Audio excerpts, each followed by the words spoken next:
What it do, everybody? Live from Puckett's Customz. We on project number 2 here, which is going to be a 1968 Buick Skylark Custom.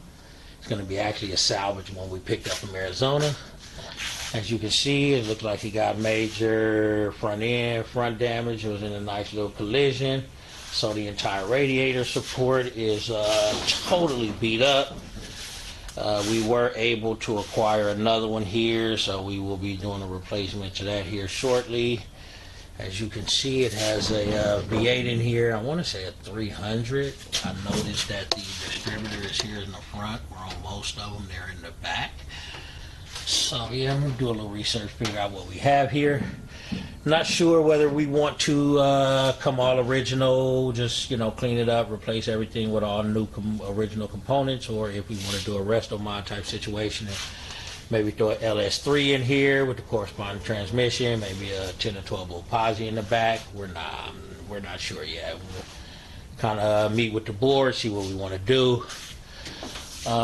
Fender needs to be replaced. Got one of those on order, along with the chrome stripping, which I am seeing is hard to find.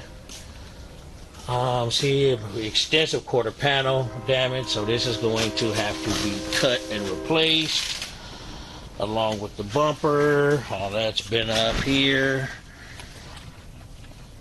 Yep. One situation that we did run into here, and this is going to be a challenge, we're just going to have to figure it out, is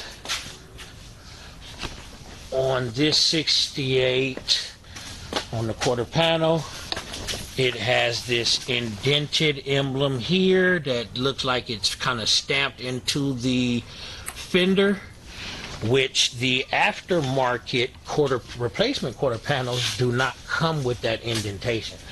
It comes with the indentation for the reflector, but it does not come with that indentation for that emblem. So here is the replacement quarter panel here. As you can see, here's the reflector.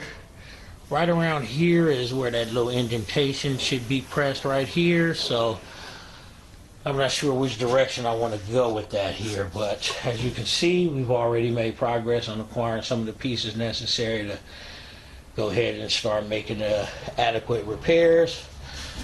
Here is the new radiator support. All of this is going to come out. Luckily, the frame has not bent at all, so that's that good modern American-made steel from the 60s, not like we have today. With that being said, yeah, just a little introduction to project number 2. One love.